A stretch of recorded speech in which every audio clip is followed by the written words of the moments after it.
As someone who has spent their whole life looking up into the night sky and imagining places beyond the confines of our pale blue dot, Mars has always held interest and mystery in equal measure. I know I'm not alone in that regard, and surely a game that puts the player in control of breaking ground on this sibling world was always destined to capture the imagination. But when Terraforming Mars burst onto the scene in 2016, it did far more than just reawaken the colonial tendencies of those of us with more than a passing interest in space exploration. Since its original publication, it has become a go-to example of how compelling modern board games can be, has won countless awards, spawned multiple game expansions, and has consistently been ranked highly in many best and most popular board game lists. I know it somewhat destroys the suspense of a review to lay out my mission statement so early in the video, but Terraforming Mars is easily in the top 5 board games I have ever played. I love this game. There is no but coming. So that being the case, why don't I play this game more? I've sunk days of my life into the likes of Mythic Battles, Escape the Dark Castle, and an Olympic mound of other games, but Terraforming Mars remains a game I play rarely. In this video, I'm going to explore why that is, and why I'm still convinced Terraforming Mars may have a place in your board game collection.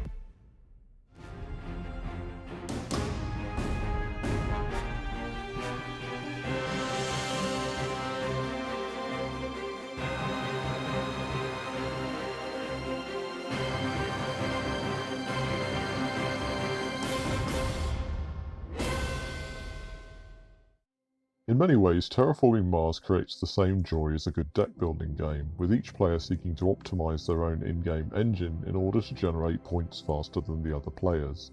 The difference being that in this game, the engine in question is not a deck of cards, but rather the production of various resources that will slowly convert the barren planet of Mars into a second Earth. Each player takes on the role of a corporation, attempting to speed up the terraforming of Mars using a variety of strategies. Mars will be terraformed through a combination of raising the temperature of the planet, increasing the oxygen in the atmosphere, and creating oceans on the surface, collectively known as global parameters. Each time you progress any of these parameters, your terraforming rating increases. There are multiple ways to achieve these goals, but a major focus of the game is on increasing your production of various resources that can be traded to modify these parameters. For example, increasing your production of plants will give you more plant resource over time, which can then be traded to place a greenery tile on the board, increasing the percentage of oxygen in the atmosphere. Heat production similarly allows the temperature of the planet to be increased, and surplus energy will be converted into heat at the end of each turn. There are a variety of standard actions that can be taken to build cities, place greenery tiles, form oceans, and so forth, in return for mega credits. However, often these standard actions will be less optimal or more expensive, and devoting actions to the completion of project cards. These essentially represent developmental or technological patents that your company can use to create a variety of effects, also in exchange for mega credits.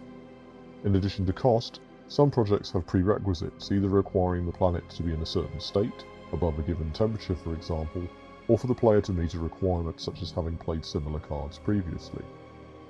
The effect of project cards are often laid out in symbols, where a change in the quantity of a resource is reflected with a square shape, and changes to your production are indicated with a square within a brown box.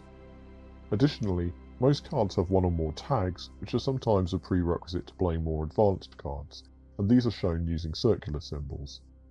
However, the effects of the cards are also spelled out in long form, so whilst understanding the icons will speed up your gameplay, you are never left scrambling for the rulebook to check their meaning.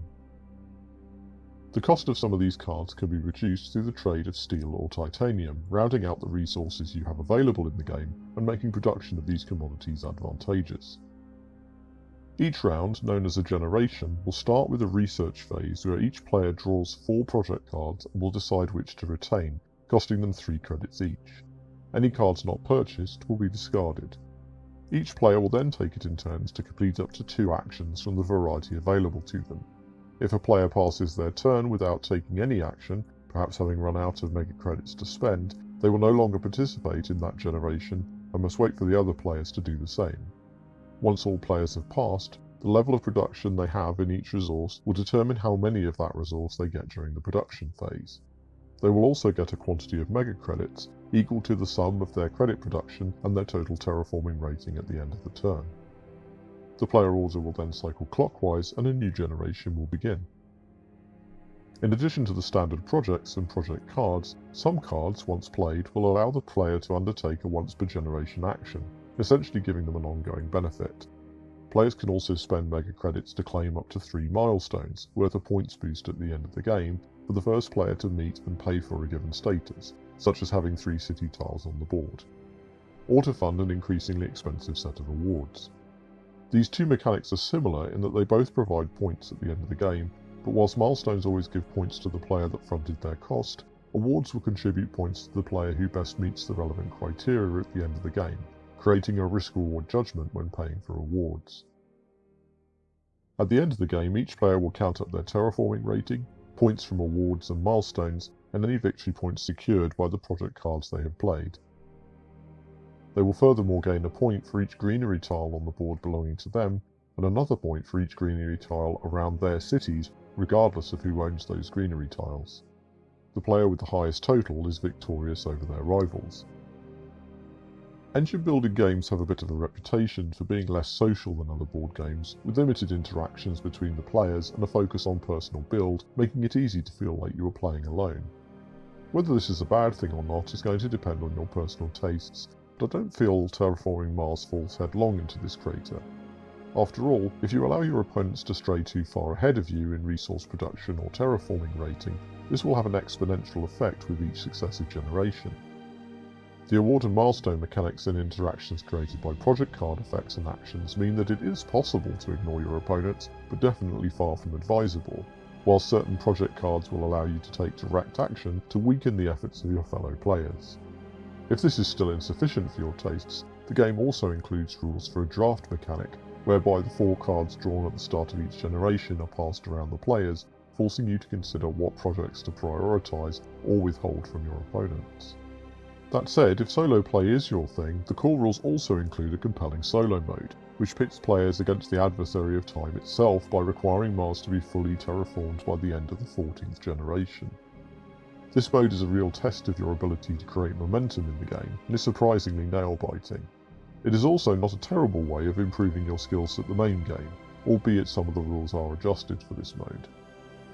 It is also worth mentioning the online version of the game produced by Asmodee Digital and available on platforms such as Steam, which is among the more slick and immersive video game adaptations I have tried. It's not a terrible way to get into the game, although as the computer ends up doing much of the rules crunching for you, it is paradoxically not a particularly great way to become familiar with the rules for playing the physical game. Some would say this says something profound and frightening about the reducing IQ of humanity in an AI-supported world, but I couldn't possibly comment.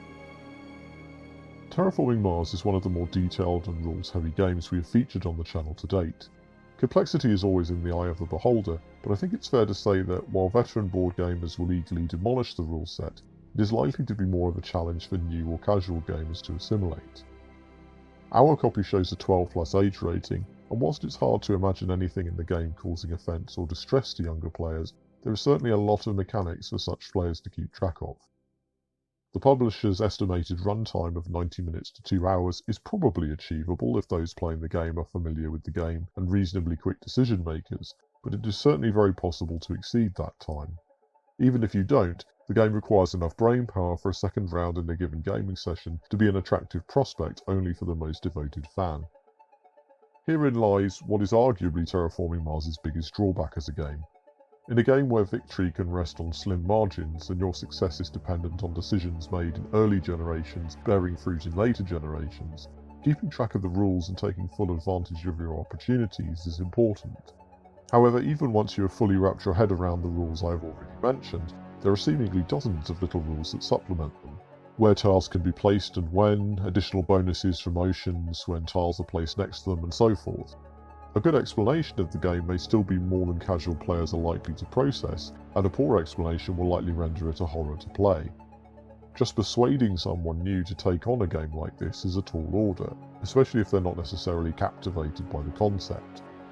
In fact, I myself delayed trying this game for a long time, even having it recommended to me and knowing I would enjoy the setting, because you look at this game being played and just, yeah, it's a lot.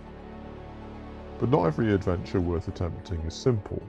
It would be easy to simplify Terraforming Mars, remove some of the rules burden, but this complexity is what brings its concept to life. Through the combination of these mechanics, the game genuinely starts to feel the way I'm sure terraforming a planet would in reality. The slow building of momentum and resources from one generation to the next, culminating in an absolute sprint to complete point-winning actions before the planet is fully terraformed and the game ends. Likewise, the complexity of the game permits multiple roads to victory and different strategies to deploy depending on the cards you draw and how you want to play, creating the story of your personal road to terraform Mars. And you might be thinking, story? What story? You're just building an engine and allocating resources. But it's through the project cards that the narrative of your particular game bursts forth. Each of the 208 project cards in the game represents a different decision your company has made in its effort to terraform Mars. Perhaps you will bring resources to Mars from other parts of the solar system, or focus on the industrial development of Mars. Those cards that build your plant production typically represent the emerging life you have introduced to the planet, whilst others will represent corporate espionage, or power infrastructure, or grander events such as crashing asteroids into the planet. It turns out that our species has a lot of experience of increasing the temperature of a planet, and is not short of possible strategies for doing so on Mars. Similarly, the corporation that you choose at the start of the game will often specialise in certain resource or project types. At no point are you ever forced to adopt a single strategy, but clearly there is opportunity to optimise this starting advantage to get ahead of your rivals. Some games will end with Mars completely covered in cities and greenery, whilst in others you will achieve your objectives in different ways and be left with a very different map. It's all about the choices that you make, how you choose to terraform and populate Mars, and somehow in those choices, Jacob Fixelius has managed to capture all the wonder of bringing a barren world to life. And I absolutely love this sort of storytelling, the kind that isn't overwrought or in your face, but allows your mind to wonder at all the possibilities and how the consequences of one generation's actions might be felt on Mars several generations later. You are absolutely free to view the game in its purely mechanical form, min-maxing the projects you are dealt to gain the best advantage in the least possible time, but for someone like me, it is the implicit narrative behind these cards, teased by the flavour text and their effect on the planet below, that really elevates my enjoyment of the game and keeps me re-entering the game over time. Terraforming Mars is something of an investment, both in terms of time and the cost of such a packed box of game components, so I do recommend trying it out at your local board game club, or finding a friend who already owns a copy and can teach you, prior to making the leap to purchase a copy.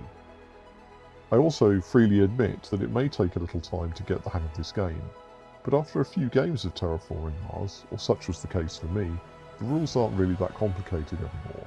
You stop reading the long descriptions on the cards and second-guessing every move. Moreover, you start to recognise how the game is constructed, which levers you can pull to alter the planet in a way that suits your agenda. You start to gain an instinct for the order in which you should take your actions, and start to recognise the strategies of your opponents.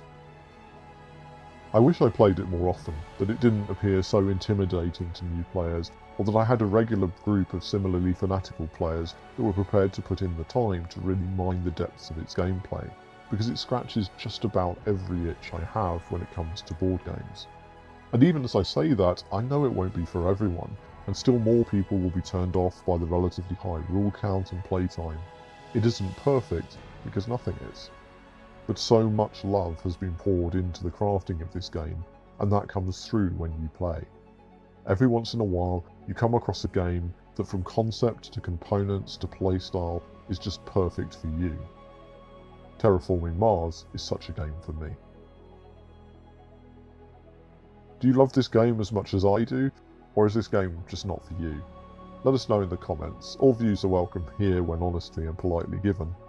If planetary exploration is not your thing, we have lots more reviews of our favourite games on the channel, and more still to come. So all hit that subscribe button before blasting off into our back catalogue of videos to experience more games that are out of this world. Okay, I'm done with the puns now, I promise. We'll be back soon, but until then, work hard, play better, and take care out there.